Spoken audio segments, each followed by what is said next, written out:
Welcome to Tyler's Talk, ladies and gentlemen. Today is November the 20th, 2021. Yeah. But, ladies and gentlemen, we got some AEW Rampage to talk about and WWE Smackdown. Smackdown, we got some new alliances. Well, I think one of them is a one night only, but the other, I think they got a new tag team now. But, ladies and gentlemen, let's get to the AEW Rampage. We got Darby Allin will be versing Billy Gunn. Does anyone really care about Billy Gunn? I don't. I'm sorry, but I don't. But, ladies and gentlemen, Darby Allin gets the win. And we heard that the Gun Club, I guess him and his kids, attacked Sting and Darby Allin. And then we had Jay Cargill in the TBS tournament, championship tournament, against Red Velvet. And the winner of that match was Jay Cargill. I could care less about that too because it's Jay Cargill. For some reason she has to be undefeated. She's never been on Dynamite. And then we got Jungle Boy and Luchasaurus versus Adam Cole and Bobby Fish. Bye-bye. The Undisputed Era reunites. Well, half of them reunited as a team. And ladies and gentlemen, the winner of that match was Jungle Boy. And Luchasaurus, Christian Cage, was helping the Jungle Express. I think that's what they call themselves, right? I forgot. I don't call them by their team name. He chased out the Young Bucks, but when they lost the match, Adam Cole left Bobby Fish all by himself. So I don't think we're going to have a tag team between Adam Cole and Bobby Fish as a team anymore because I guess Adam Cole got upset. Now we got Smackdown. Ladies and gentlemen, a lot of things happened on Smackdown before Survivor Series. We didn't get a Raw invasion like we used to get, but I'm not a big fan of the invasions every single time of these things because it gets old if you do it every year. It gets old. Right? I think it gets old. But so I'm happy that there's only one Raw guy that was there on SmackDown. Just like on SmackDown, there was Raw, there was two SmackDown guys, the Usos, was on Raw. I was okay with that. To send messages to their opponents. I was okay with that. Well, mostly the world title. World champions was sending the messages. But first we got Roman Reigns coming out. And it looks like we're going to get a coronation of Roman Reigns because the throne was there. The cape, the scepter, and the crown, the King of the Ring crown was there. And Roman told Paul Heyman whose idea was it. And he points at the Usos. He says, do you think I need this? Need these stuff? He says, no, I just need to say acknowledge me, and they acknowledge me. Not everybody acknowledge you. But, ladies and gentlemen, Xavier Woods came out, King Woods came out, and he says he doesn't need those things. To be a king, you need hearts. To protect the WWE Universe. And the Universe went nuts for it. But, ladies and gentlemen, Roman says you don't need these things. So, he asked Jay to ruin the cape. He blew his nose in the cape and put it on the ground. Roman stepped on the cape, almost a cake. And then he says, are you sure you don't need these things? Xavier Woods still denies it. And Jey Uso broke the scepter. I think that's what it's called, right? Scepter? And then, ladies and gentlemen, he said, you still don't need this? And then both Usos broke the throne. And then when it gets to the crown, Xavier Woods got really mad. He ran into that ring, and then he got a 3-on-1 beatdown. And then you just saw Roman Reigns made Xavier Woods watch Roman Reigns stomped out the crown and broke the crown and start ripping it up in the face of Xavier Woods. And they left Xavier Woods laying. But Xavier Woods told Caleb Braxton while he was limping and dropping on the ground, he told Caleb Braxton, I'm still doing my challenge. He challenged Roman Reigns to confront him and be a man. And we will tell you guys if he accepted it. Well, ladies and gentlemen, Paul Heyman did say to Kayla that Roman could do things by himself. He doesn't need the Usos, and he doesn't need his special counsel, Paul Heyman. Will he go out there by himself? We will find out. Well, ladies and gentlemen, we got a fatal 4-way match determine who will be in the final spot on Team Smackdown because, ladies and gentlemen, Sami Zayn faded away from last week when he lost to Jeff Hardy because they both wanted to kick somebody out, and Adam Pearce made that happen. Sami lost the match, and he was gone, so somebody had to replace him. So we got Sheamus versus Ricochet, Cesaro, and Jinder Mahal. I thought it was a pretty decent match. It got a little slow until the end. The end got better. People doing the finishing moves, doing a lot of crazy moves. We saw the 630 of Ricochet. I think Ricochet was used more than he did on Raw here. And he's having like great matches. He had a great match with Drew McIntyre. Now he has a great fatal 4-way match. He doesn't. Everybody's saying now because WWE is not about wins or losses anymore. Because you see AEW's wins and losses stuff. It doesn't really matter.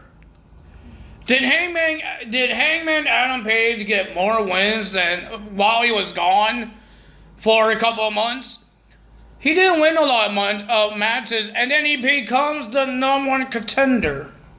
So it doesn't really matter with these wins or losses because if you're a top guy and Tony Khan will choose you to become the #1 contender, you're going to be the #1 contender. It doesn't matter how many wins you got. I think a lot of people have more wins than Hangman does because he was gone for a couple months. And there's other guys that was still wrestling for those couple months. And you're telling me that they don't become the #1 contender? I think Jon Moxley won more matches than he did before he went to rehab. Didn't he win more matches? I thought Eddie Kingston maybe won more matches. Or Darby Allin. Why he didn't become the #1 contender? Or MJF. But no, Hangman Adam Page. Because people want to see that rivalry. But there's no wins or losses. Who cares about that? It's still going to be the boss's choice. The boss is not going to choose whoever is #1 ranking. They're going to choose the top money matches, not top ranking people. I'm sorry, but I don't think they should do this win or losses thing. If they do that, the win or losses thing is okay. You could count how many times they won, how many times they lost. It would be cool. It would be cool to celebrate a milestone like that, just like Natalya did. I kind of spoil it. But just like Sheeta did. She won her 50th match. That's awesome, guys. That's awesome. She won 50th match. But the rankings, it gotta go.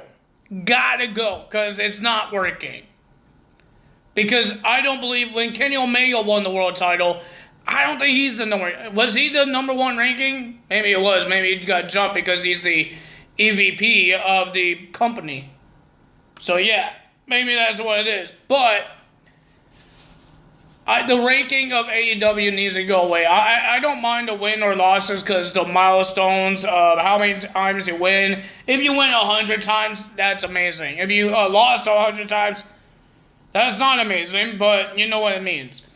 That would be pretty cool. I believe in WWE 2K22 GM mode, they have the same thing as AEW, the win or loss thing, but not the rankings. Thank God. Because that's stupid. Because it's always going to be the boss's choice. Who's going to become the #1 contender? Or the created people.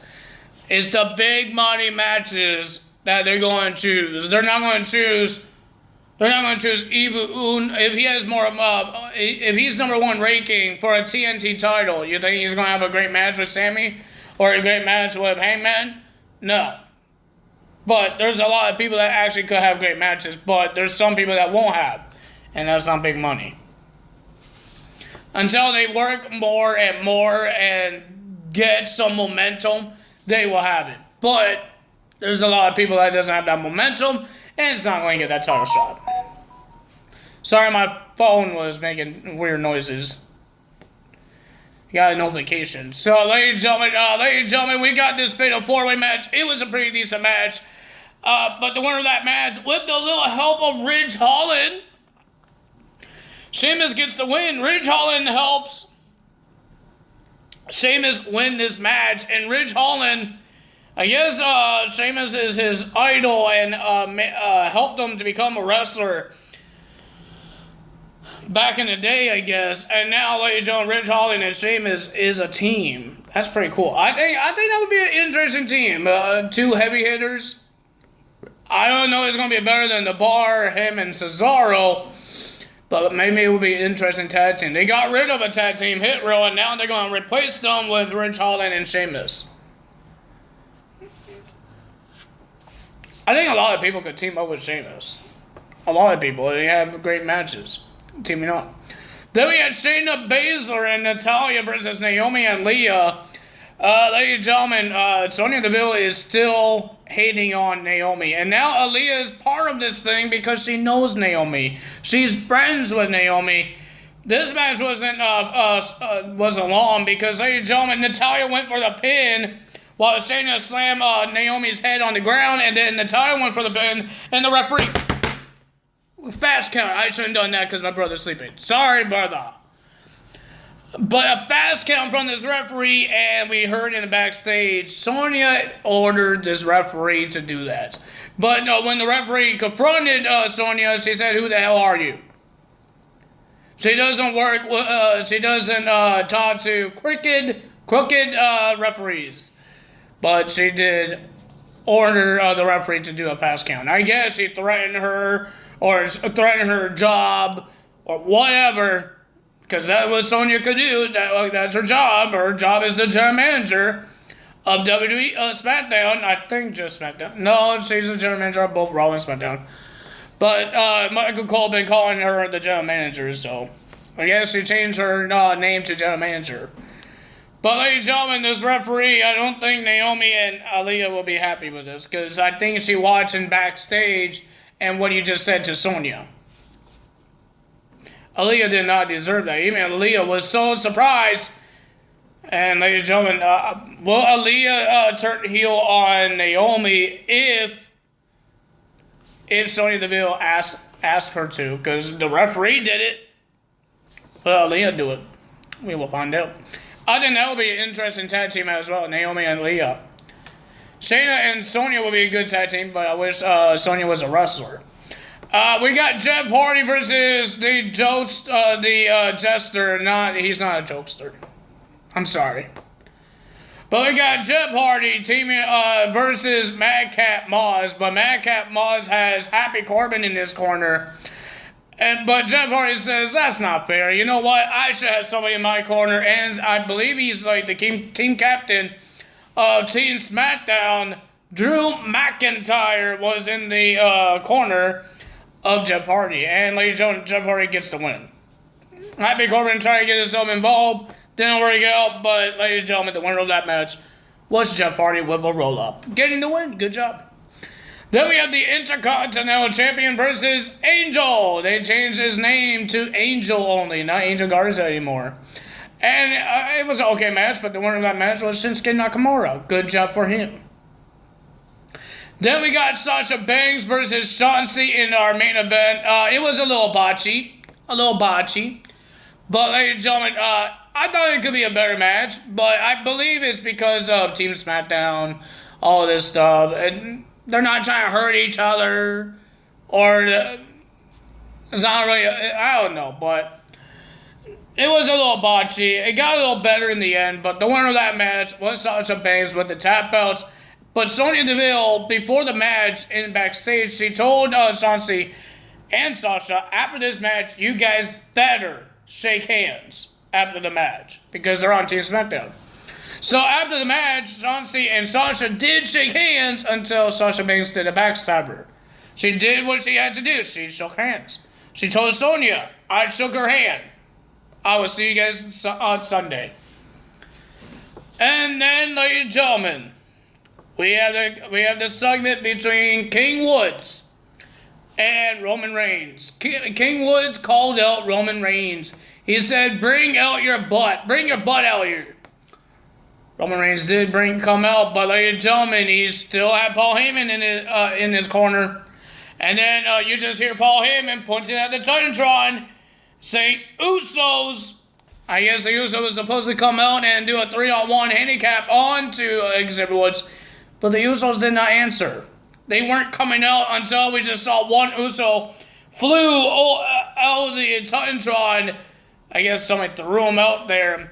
And then the other Uso got thrown, and you hear the music of the WWE Champion, Big E. And then the two world champions that would be versing each other at Survivor Series brawled each other outside the ring. You just saw Big E throwing Roman into stairs, into barricades, into King Woods. They start stomping and doing moves on Roman Reigns until the Usos came back, finally got back up and went in the ring. Got super kick and big ending. Xavier Woods jumped over the top ropes onto the Usos. But Roman Reigns with a Superman punch knocking Big E down. And he was about to do the spear until Big E reversed that and was about to do the big ending until Roman Reigns got over the big ending and he ran away like a big baby. That's a lot of words. Dang. But ladies and gentlemen, if you guys enjoyed this video, that was the end of Smackdown. I thought it was a pretty decent Smackdown to end the last Smackdown until Survivor Series. And almost the end of the year, guys. Almost the end of the year. It's almost Christmas, and we're getting closer and closer to the new game. There's a lot of things I'm hoping that, ladies and gentlemen, the full detail of everything of the game will be on January. I guess they're going to tell you what consoles they're going to be on. I'm hoping they're on Xbox One, because it's kind of stupid if they just leave it on the new gen, because not a lot. They're always sold out of the new Xbox and PS5.